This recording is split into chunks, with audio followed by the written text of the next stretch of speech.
Hello. Hi, sorry about that. It's okay. I hope it's How not are too you? late. I'm doing well. No, it's not. Good. How are you doing? I'm okay. I'm just finishing, literally as we speak, I'm finishing, I'm starting to render, but I finished the ad. I'm running an ad for my upcoming album, and I wanted to make it 1 minute long, and so I'm just finishing it. Okay, is it like does it involve a lot of audio? Uh, does it? It involves. I have a song playing, like one of the songs on the album. Okay, Vertical resolution. That's what I needed. Thank you. Okay. and you're putting it up on Facebook? It'll be up on. It'll be an ad that I'm gonna run on Instagram and TikTok. So I'm assuming it'll then therefore run also on Facebook because Meta, but I don't know. That makes sense. Because I ran an ad on Facebook and it did okay, but ads on Facebook don't do that great. So I tend to stick to Instagram and TikTok if I have to run ads. I see. But I've also never run ads, or not on TikTok. I have on Instagram, so we'll see how it does there. But I think it'll do fine. I hope so. So, this is the interview. Okay, do you do like an introduction or anything, or is this already it? Oh, we're already recording. It's very candid, and there's absolutely no pressure. It's not live, like it's not broadcasting live or anything, but it's being recorded. And I kind of, I have a little bit of an offbeat way that I like to do it. I like for things to wander around and meander and get off subject and kind of be the opposite of how, let's say, a radio interview would work, where you'd have to like be high pressure and you had to focus on everything you're trying to sell and all that kind of stuff. Okay, So, I love that. Okay, great. So I'm recording this, just so you know. Uh-huh. And it will be transcribed into print to be in issues 90, which will release on November 1st. Okay. I'll be happy to mail you a copy of that. Plus, there will be a free digital version available online. Okay. And then I will release the audio on our YouTube page after that. I see. So you're doing like, this is like an interview that's being recorded, and then you're getting it transcribed, or you're transcribing it, and then the print version. Do you edit it, or is it just word for word everything we talk about? I do not edit the audio that I put up, and the text version. I do as little editing as I possibly can. Cool. There are times, like, I don't edit for content, but there are times that the series of moans and groans me and the other person both make are so indecipherable as to not render them useless. To render them useless to a print discussion. But I know I don't edit for content at all. I don't edit for length. I try to keep it between 20 and 50 minutes. Okay. But yeah, that's how it works. So for anyone that hears my creaking chair, that's my creaking chair. Just so that's very good. It's the proof that this is reality. This is real. Yeah. Or as real as anything is. So let's start easy. What is your name and where are you located? Oh, the hard-hitting questions. My name is Love, and I live right outside of Philadelphia. I'm a musician and a music therapist and a bunch of other things, but those are the main two. Very cool. Have you lived in Philadelphia your whole life? No, I grew up in New York, or I guess I'm a suburb baby. I grew up right outside of New York, and then I moved to right outside of New York, but in New Jersey, and that's where I went to college. And then I moved right outside of Philadelphia after a stint back in my hometown. So I moved here in 2020, and I've been here ever since. How do you think it compares to New York? It's a great question. So it's interesting, right? Because New York is one of those places where if you are in New York, you're in New York. New York does not have suburbs. They don't even call them that, right? They call them the boroughs. And so New York City does not have suburbs. I wouldn't even count Long Island as a suburb. There's no suburb of New York. And so that being said, even though I grew up outside of New York, I wouldn't even consider where I'm from a suburb of New York because it wasn't a place that people went to, right? Like a lot of the towns outside of New York City are poor.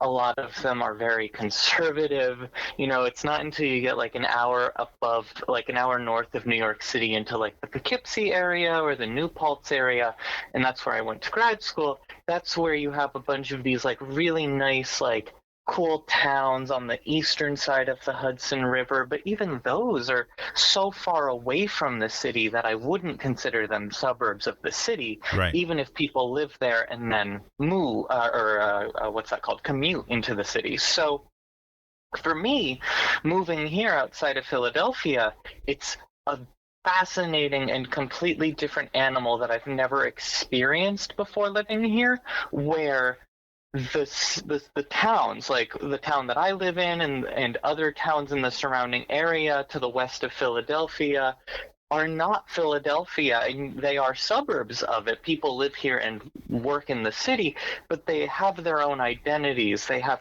festivals. They have they have cultural days. They have these really interesting, like, I don't live in Phoenixville, but just as an example, there's a place called Phoenixville, and every year they do something called the Firebird Festival, which is like Burning Man, except I think it takes place only over the course of a day, and they burn a giant effigy of a bird, and that's really cool.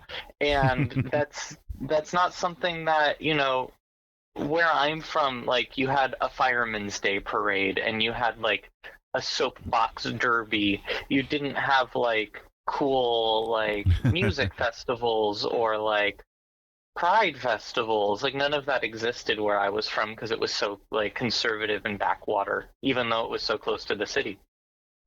Gotcha. What was your home life as a child? Two parents, one parent? How'd that work? Two parents. I grew up the youngest of four. I have two older brothers and an older sister. My oldest brother is 8 years older than me, and so I grew up with a lot of older family. My mom is the youngest of five, and I'm the youngest of her four. So, because of that, there was a lot of like, how do I put it? Like, all of my aunts and uncles on my mom's side are just really old, and I don't mean that in a rude way, it's just an honest way. Like, my mom had me at 35, and her closest sibling is 9 years older than her. So all of my aunts and uncles on my mom's side are, had kids by the time that my mom was born. Not all of them, but most of them. And so because of that, like all of my first cousins, if that, that's what I call them. I don't think that's the technical term, but all of my first cousins, or the children of my aunts and uncles, are like the age of my mom. And so all of their kids are who I grew up with, but they're like twice removed or whatever. You know what I mean? It's so interesting how that developed. Like, I have three cousins that I'm very, very close with, one of whom lives next door to me somehow, even though we're from the same town. They moved next door to me on it was random too, it wasn't planned. And that person is my uncle is their grandfather, I think grandfather. And so that's crazy to me, like my grandfather and my grandmother on my mom's side are these people's like great grandparents. They had no connection to them. They're just like effigies. And So for me, it was people I knew. I see. So kind of a strange sort of family structure in the extended family. Yeah. Were either of your parents did they perform music at all or play music of their own? Yeah, my dad for many years was trying to like hit it big being an actor, hit it big being a musician. He actually wrote a children's book a few years ago that was really, really cute. Um, and I'm very proud of him for that because I know that was like a passion project for him. But it was one of those things of like, because he had 4 kids, something, a curse I'll never struggle with. Because he had 4 kids, there was a lot of, I guess, sacrifice. Of That's what course. I will call it. Yeah. And that led to him not being able to take specific jobs that might have landed him, higher up in the echelons. But he's also from a small town, and as much as as much as the famous people like to be like, I was from a small town and then I got famous, it really doesn't happen that way. And especially in this day and age, the fame that I'm looking for is like Mountain Goats level of fame. It's not like Kim Petras levels of fame. There's like a Right. very big difference in what I'm looking for and what I consider to be, making it, and what I consider to be fame. It's not like yeah. Understood. Which brings me to something, which is that your Insta says you used to be quasi-famous. Yeah. What's the story of that? Well, it's kind of funny and kind of sad, like a lot of my life, I suppose. I used to have a different name, and when I was going by that name, I was releasing a whole bunch of music. A lot of people know that name already. I'm not going to say it here, but Understandable. when I changed, but before I'll get into the changing my name in a second. When I was still releasing under that old name, I put out a song called "Dragging Me Down," and for whatever reason, all the queer girlies really started digging it because it was like the chorus was like, "Wish I was dead, oh I wish I were dead," and it was very sad, and it was not a good message at all. It was like, when thoughts of you get stuck in my head, I wish I were dead. Like, it's not something that I believe in now. Right. And which is also why I'm glad that I was able to separate from it. But it got picked up by the podcast Welcome to Night Vale, which is a New York City based fictional podcast about a small desert town. It's a really phenomenal podcast, and I'm really grateful that they loved the song. It was put in episode number 140, so I guess for those of you that don't know the song or who I used to be, you can go and find it there. But it was featured, and then it blew up. And by quasi-famous, I just kind of mean that it existed in the way that all things do, which is that it ended up getting like, that song got 50,000 listens, 60,000 listens. It got me a whole bunch of followers, but just for that song. It was put on thousands of playlists that had really interesting titles and really interesting like mechanics to them. It wasn't just Night Vale playlists. And so I was really excited because it was like all of this quasi fame, and that's it's still a good word for it. And then what happened was, like, other songs of mine I would put out, people would listen to, but not to the same extent. So some would get like 3,000 or 5,000, but it was never. And I don't think it was because the songs were bad. I think it was literally just because people liked that one song. Yeah. And for me, after I put out that song, and it wasn't because of that song, but after I put out that song, I had started like working on myself and went into therapy, and like started saying, I want to release music that makes me feel happy because I'm optimistic and feel good about the world. And so I started releasing music that had good messages, even if it was like sad lyrics. It, at the end of the day, was sad lyrics with the promise that things would get better. And so it was hard, I think for people that might have liked that one song and wanted for just like depressing folk, I wasn't going to do that again, And so I have depressing songs still. It's just that's not where that's not where I go naturally.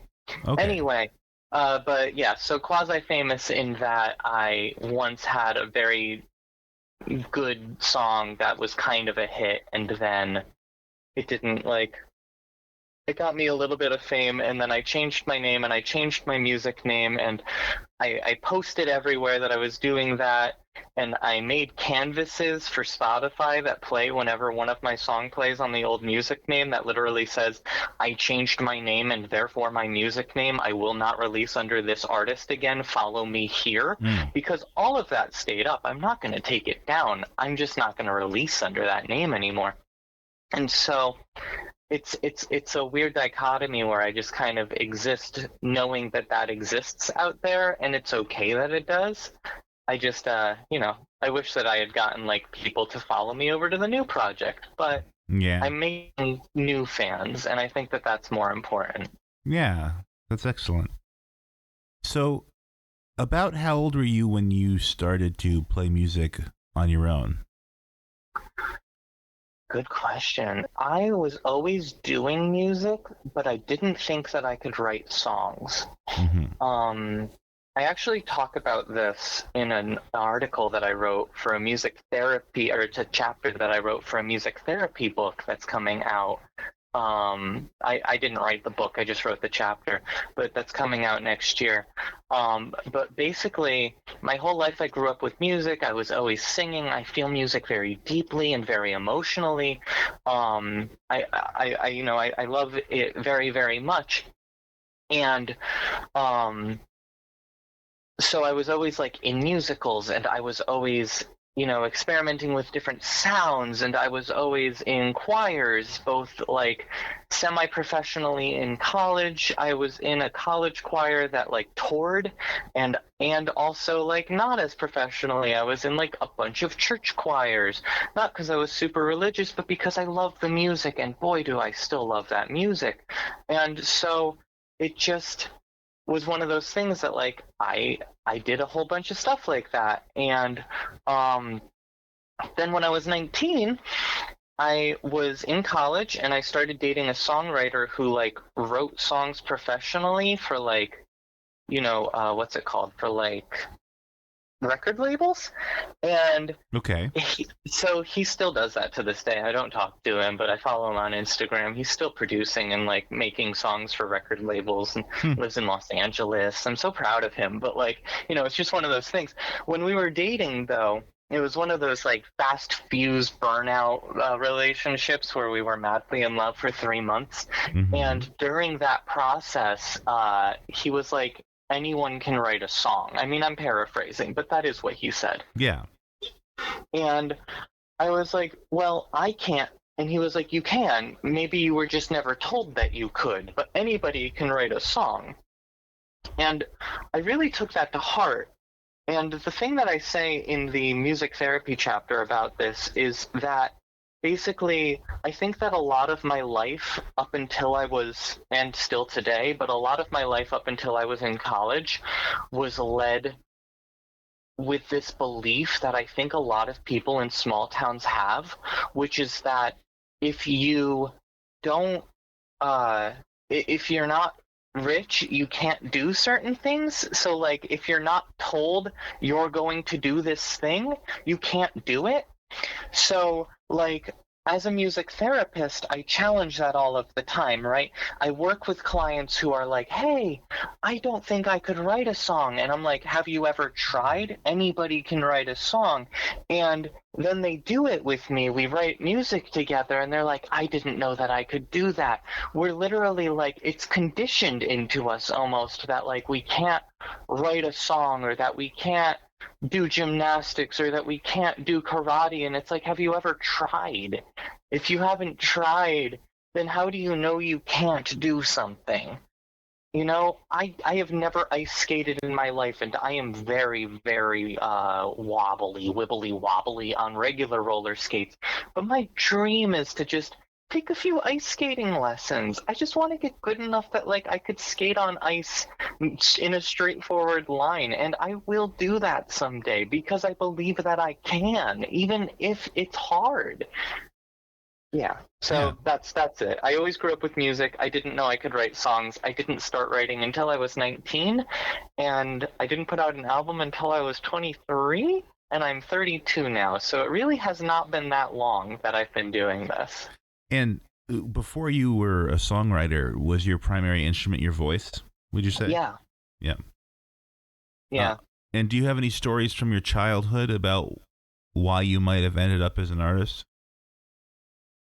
Well, besides my dad being like an artist and a photographer and an actor and a musician, you know, definitely like undiagnosed ADHD because I was diagnosed with it as an adult and I am always doing everything. I mean, like I told you at the top of this, right? Like I just finished making the video editing an ad that was videos that I shot earlier doing like cinematography stuff, and like I was wearing an outfit that I hand sewed. Like there's just like a lot of stuff. There's a lot of stuff that I do, and I just like learning how to do things. And so I think that it came from a a lot of energy as a child that I didn't know where to put it, and music was the only thing that made sense. So I knew I was going to pursue music in some sort of professional capacity. I always thought it was going to be musical theater because I was very, very good at musical theater. And then when I went to college, I was gonna. Well, in 10th grade, I discovered. I'm getting ahead of myself. I'm sorry. Yes. I always knew I was going to do art or music. At some point along the line, I was going to do musical theater. At some point along the line, I like to say it was when I was like 8 or 9, but I think it might have been when I was older. I don't really know. I wanted to double major in music and psychology because I had a kind of fucked up family that family dynamic. It was due to a lot of death in my family. It kind of tore people up. Grief is a very awful thing. And so, that led to me wanting to help people. And so I was going to double major in music and psychology because music had always helped me. And then in 10th grade, I found out that music therapy existed. I never looked back. I became a music therapist. I went to school for that for my bachelor's and then my master's, but I wanted to still do theater. I minored in it, or I tried to, and they wouldn't let me because it quote unquote wasn't a thing. And I auditioned, and everyone said the audition was great, but they wouldn't let me into the program because I didn't want to major in it. Anyway, that's all. So yeah. So what made you want to be a musical therapist? Well, music therapist, and I have to correct you only because musical therapy is a different thing in that it's drama therapy, so like acting out shows or acting out musicals is part of drama therapy, learning how to express your emotions in a dramatic way. That is not what I am. I have a lot of respect and a lot of honor for those people because they are wonderful, and that's definitely like, we borrow from each other a lot, but drama therapy is, also does dancing and also does creating and also does writing, and I don't necessarily do those things in that way. Music therapy is the process of creating music or experiencing or expressing or listening or rewriting. A lot of different ways music therapy exists. Music in order to process what you're feeling. It's all based around the music that is happening within the session, whether you're creating it or not. I wanted to be one, like I kind of just said, because I had a kind of messed up family growing up, not because my family was bad, but because grief is a hell of a drug, and really messed up a lot of my family dynamics that I had grown up with. Because when I was 6, my mom's father died, and then within 5 to 7 years of that, My mom lost her sister, her brother. We lost a whole bunch of pets by freak accidents. Some other people died too that we were really close with, family, friends. And I had gotten a lot of panic attacks. I didn't know that that's what they were until college, but I had gotten a lot of panic attacks. I thought that I was going to die. I was very, very certain, not because I was depressed, not because I thought that the world was bad. I was certain I was going to die because everybody in my family was dying. And it fucked all of us up in completely different ways. All of my siblings, my sister and I were kind of messed up in the same way. There was a lot of anxiety. There's a lot of you know, compulsions for like attention. I don't know what that's called. Just like needing people to see us and to hear us and to remind us that we're still living. Okay. I don't know. And my sister and I are very different. We have taken this in we've taken our mental health in very different ways. We still get along, but like we definitely we were the youngest too, so there was a lot of similar traumas happening. I'll say it that way. And so yeah, and obviously like some drug and alcohol abuse, which I actually have forgiven and do not blame anybody in my family for. And that's mostly because we were all experiencing different forms of grief. And as somebody who is completely sober and not because I had an issue, just by choice, I understand the use of escapism in that way because it was definitely needed when we were all young, and my escapism just happened to be music, right? Yeah. So it was great for me because I had something that was not hurting my body or mind or, causing me to have to go away from my family. Gotcha. So that was nice. So who were your first musical heroes? Oh, goodness. Well, much like kind of what I was discussing earlier, there's a thing where it was like I didn't know that I could do something until I did it, sort of thing. And within that, I didn't know that indie music or folk music really existed because all I really listened to was obviously what my parents were listening to, and they were listening to a lot of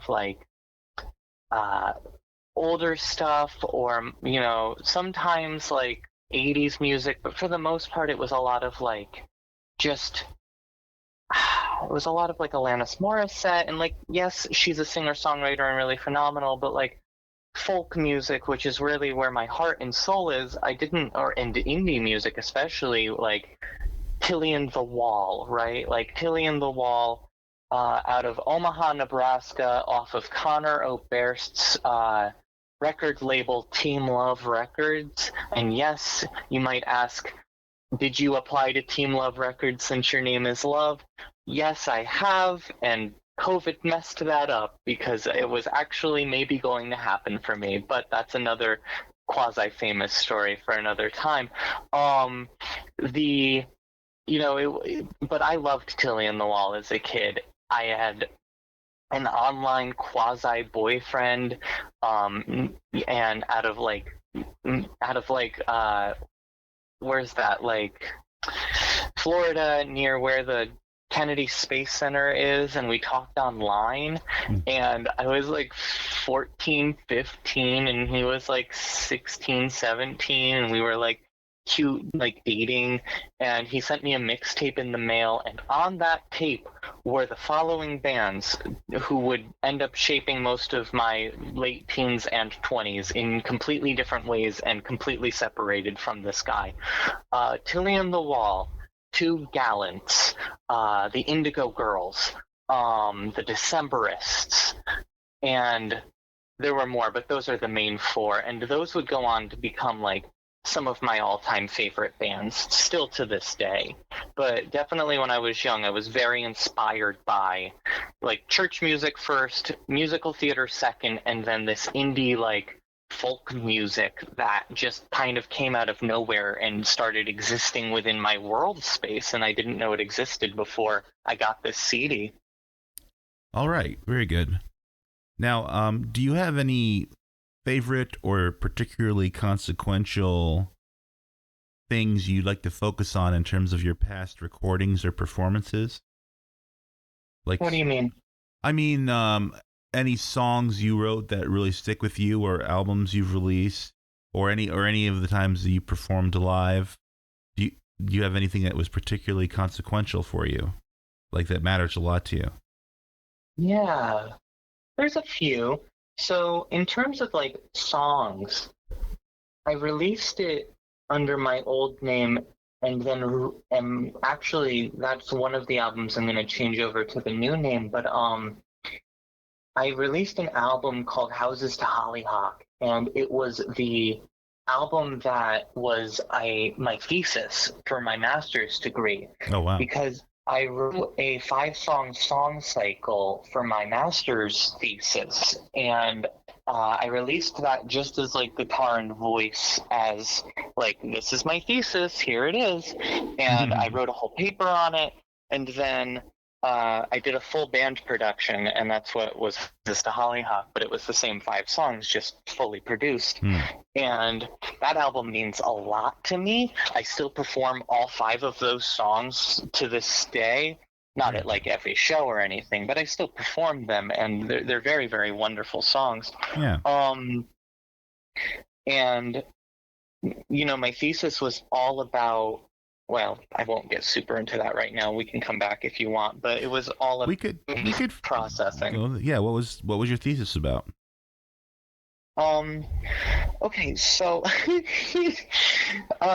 so I was engaged, and then I wasn't engaged, and I fell into a really deep depression because of that. Okay, that's the beginning of the story. And then in 2018, I started writing improvs. I had been doing improv music for years, mostly writing songs about other people at steampunk festivals. We were called the Unlovables. Love has been a part of my life forever. It's why it became my name. But we were called the Unlovables, and what we would do is we'd say, we'll write a song about you for free, and if you really hate it or really love it, you have to tip us. It was me and my best friend, Ariel. And we did that at steampunk festivals. We did that in Central Park. We did that at Washington Square Park. We made quite a bit of money because people really like improv. And it was funny. It was funny songs about people. We would just pick on people. But, you know, sometimes if we saw someone we really liked, like vibe-wise, or that like we could tell like wouldn't want a rude song, we would do like really like kind, like, we hope that your life is really good and that everything is awesome for you. Like, I don't know, we would just like go off in like really happy ways once in a while, but for the most part it would just be like, why are you dressed like that? You look like a potato sack. Like, you know, just, it was awful. I don't claim those songs today. Thank goodness, other than me reclaiming them, like now, like recollecting them, they don't exist anywhere. So you can't find them. You can find a few, but those are funny ones that I had posted. But for the most part, you can't find them anymore, and it's probably for the best. But if that's the worst thing I've ever done in my life, then that's not that bad. But in 2018, to come back to the story, I started writing improvisations every Tuesday for myself. Yeah. And it was just, I picked up a guitar, I put on a recorder on my phone, and I sang whatever came out of me, and that was it. I was still songwriting, I was still making music, I was still performing, but I was doing improvs. And I took all of them after a year and a half of making them. It was the middle of 2019. I started grad school, and I said, this is the cutoff date. I'm feeling better. I'm in grad school. I'm feeling very powerful. I'm going to do my thesis on this period in my life, and I'm going to write songs from this, but I don't know how yet. And my thesis is literally me figuring out how I wanted to take these improvisations and turn them into music. And so I did. I took them, I broke them down by season, and then I re-listened to all of them. I exposed myself to these very vulnerable moments again. I wrote down all of the lyrics, and I wrote how in that moment it made me feel to be listening to them again. And I took those themes, the themes that came up in the re-listening, and I said, what themes are appearing the most for me when I'm re-listening to this song? I did that for every single song. I broke that down by the songs that appeared the most, and then picked 3 from every song, and then picked 3 from every season. So for each season of the year, it starts in summer of 2018 is where I started. Summer, fall, winter, spring, summer through 2019. And every season has 3 themes, and I did an improv based on those themes, and those improvisations became the song cycle. I wrote them into full songs. And that's what became Houses to Hollyhock. It was quite an undertaking. It was a very large processing from a very important part of my life that I still hold very dear to my heart. And that actually became a training that I now offer to both music therapists and to my clients called expressive music journaling, which is, flashback for you all, the chapter that I keep talking about in the music therapy book is me talking about how I created expressive music journaling and why it's so beneficial. And I'm doing a training in November at Westchester University. I'm very excited for that. By the time you listen or read this, I will be about to be doing this thing. Wow.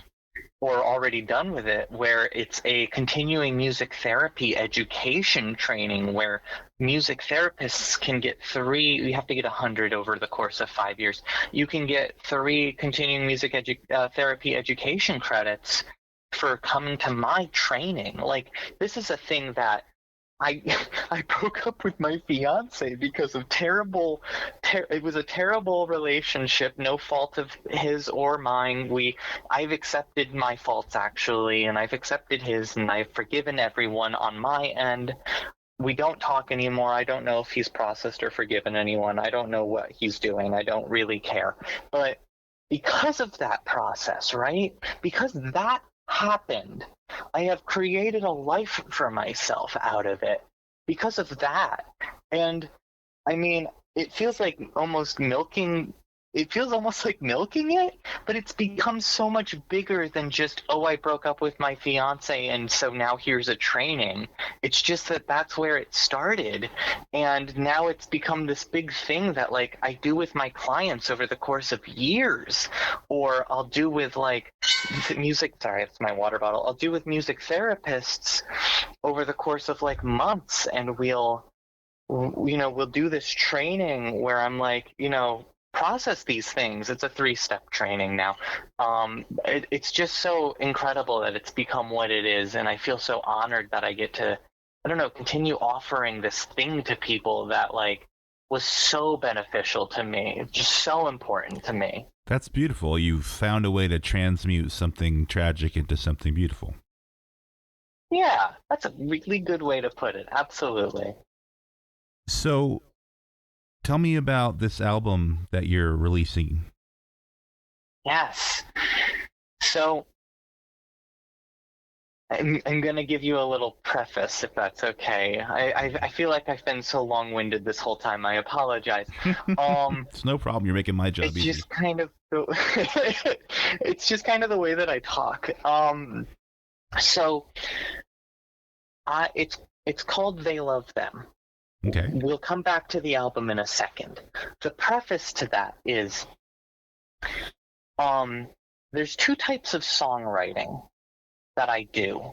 All of my songs start as improvs now. I don't pre-write songs anymore. I don't write and then try and turn that writing into a song. I want to get back into that. I used to write lyrics and then turn them into songs, but now everything happens as an improv, and then I work on the improv, and I do rewrites, and that's how I get songs now. And so for me, there's two types of songwriting. There's songs that are about you, and there are songs that are for you.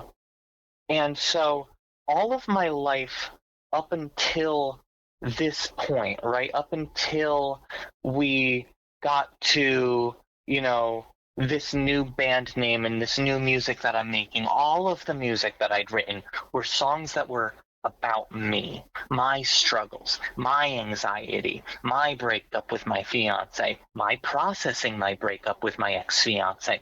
All of these things were songs that I had written that were about me, that I tried to generalize in some ways so that anybody could feel like this is a song that I can understand, that I can relate with, that I can really process and get into.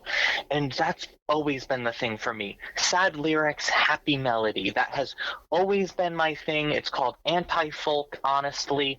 It's a really great genre. Jeffrey Lewis, Kimya Dawson, honestly, the Mountain Goats sometimes, the Front Bottoms sometimes, but anti-folk is really where my heart and soul is. That's the type of music that I do. Okay. But they were always songs that were about me. This album is not about me. This song, these songs, except for Recover, but that's a different story. I'll get there in a minute. All of the rest of the songs on the album are not about me, but they're for me. Like the album opens with a song called Morning Glories, and Morning Glories is about a car crash. That's what it's about. I tell everybody that. It doesn't explicitly say that within the song, so it's one of those things where it's like, oh, you could interpret it this way or that way, and sure, you can, but I'm telling you that it's about a car crash, so listen to it from that perspective. And then I've never, and knock on wood, I'm knocking right now, I've never been in a major car crash. I hope that I never get into one. But the album is not about me. It's for me. I'm processing something within myself that is deep and raw, but the song itself is not about me or my experience. So it's this 9-song album, or 10 songs if you get the vinyl, because there's a vinyl exclusive song at the end of the album. There's 9 songs on this album digitally that are telling the story of this couple and the struggle that one of them goes through to figure out what the truth is within their life and how that person wants to move forward. But it's not my story. I don't know whose story it is. Maybe it's your story, but it is not my story. And I'm just telling it. I am the conduit for which it is happening. So I called the album They Love Them because I, to this date, have never had a self-titled album, and I thought, wouldn't it be really funny if the album that is not about me, even in the slightest, was the self-titled album? So that's why it's called that. And the album art is a photo of me. It's my favorite photo of me ever taken, and there's no text on the album. It's just a photo of me. And the album is called They Love Them. And the album art, which is the photo of me with the obi strip, if you get the vinyl, is done as like a 1980s Japanese city pop style cover. So the photo is very city pop. The obi strip is done literally like a Showa era city pop obi strips were done. And yet the album is anti-folk, and the story is not about me. And it feels like I'm just taking these ideas and turning them on their head. You're going to buy this and you're going to think, oh, I see this in the record store. It looks like a city pop album, but modern. I'm going to buy that. It's not a city pop album. Oh, it's They Love Them. It must be about their life or their story. It has nothing to do with me, except for the song Recover, which is a reusing, spoiler alert, of a song from my album, my thesis album, because that song keeps coming up in my life. And so I said, it must be important in other ways than the way that I intended it for my thesis. So I have now given that song away almost, where it doesn't, like, yes, it still holds a dear place in my heart as the song from my thesis album as I was processing. It was the spring song, but it's also now a song about somebody else and their struggle. And being able to let go of that song in that way has been very cathartic for me, and I didn't know I needed it until I did it. Well, that sounds really exciting, and I would like to listen to it as soon as possible. Yeah, it releases October 11th, so by the time that you read this or hear this, the album will be out. So please listen to it if it sounds even remotely interesting to you. And I let me know what you think. I got. By the way, where can it be found? Oh, it'll be on all streaming services, and if you want a vinyl, you can get that off of my Bandcamp. There's a pre-order happening right now, but obviously that'll be done by the time that people see this. But it'll still be there as merchandise. I have 200 vinyl total, and I will not print more. So if there's no longer any left on Bandcamp, it is because it now has become part of history, and you have to find them on Discogs at some point, hopefully. Or at a thrift store. My hope is in like 30 years, people find a They Love Them album just at a thrift store for like $5 or whatever, and they're like, oh, this seems interesting, and it's like beat up and well loved, and people take it home and they're like, oh my god, I've never heard this before. Like, that's the dream, I think, for most musicians. But I got a review of one of the songs off of the album that said, it's like the Mountain Goats, but I don't like the voice as much. And that made me laugh so much that that's how I'm promoting the album now. So I'm calling it the Mountain Goats, but worse. Oh. And I think it's fun for me. I love negative critique. I've always loved negative critique because that means I'm doing something right. I was listening to one of your albums earlier, and I thought your voice was beautiful. So I'm sure it sounds excellent. I think I have a good voice. I mean, I literally, like, it was my major. It was the thing that I had the most confidence in. I don't have confidence in guitar playing. I do have confidence in songwriting, but I used to not. I think that I'm a good songwriter now, but I definitely only feel that way because of years of songwriting. But I think you are a good songwriter. One of the specific songs that I was listening to earlier was "We All Get Found Sometimes." Okay, off of my thesis album. Off your thesis album. And I was really intrigued by it because it seems to mix. Yeah, it's definitely antifolk, like you're saying, but the way that you construct your lyrics is a little, maybe just a little hair more surrealistic than the average anti-folk artist. Like it's you kind of weave together. It feels more like you're weaving together different images sometimes, as opposed to it being like a strict ballad, if that makes sense. Yeah. Yeah. Oh, I love that. Yeah, absolutely. Okay. Well, yeah, thank you. That's a very kind thing to say. Well, aside from that, is there anything else you would like to promote? Yeah, I'm playing a show with you on November 15th. I'm very excited about. Oh, yeah, that's right. That's happening, isn't it? Should we promote that? Because that's happening. If you're currently reading this in the magazine that I write for and that They Love Them is being interviewed in, we're playing a show on November 15th in Philadelphia. Yeah, at the Perch. At the Perch. I'm very excited. I'm getting a couple of other bands on, but I don't know exactly who yet, so I'm not going to promote them. But I'll be there, and my vinyl will be there, and so that's going to be fun. And you should buy that vinyl, person who's theoretically reading this right now or hearing it on YouTube after we've already done this. True.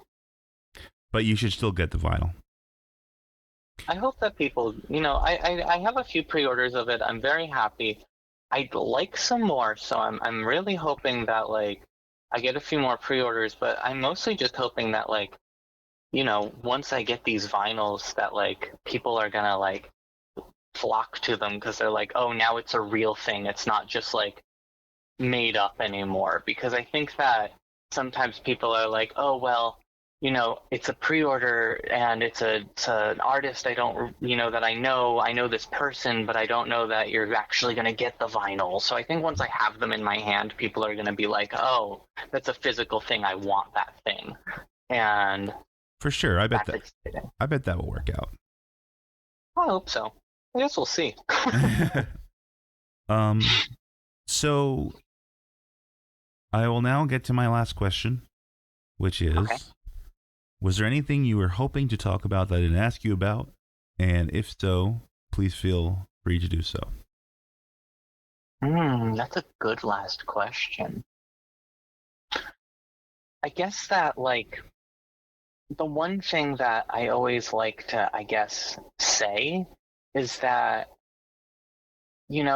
at the end of the day, the thing that matters to me the most in music is the expression of self. So for me, as a person, as a human being, that I don't know what emotions are, and I kind of just make it up as I go along, and it's gotten me pretty far. And that's what I teach to my clients too, is just like how to feel emotions based on what you're feeling, and then how to kind of read the room, and if you're not actually reading the room right, how to, apologize in that moment, because neurodivergence. But the biggest thing for me within music and expressing the self is that when I do a show, I very much am, at the end of the day, putting my soul out there. There's a song on my thesis album called Brand New, and the chorus is, I open up my heart and soul to you, just like a flower facing the sun would do.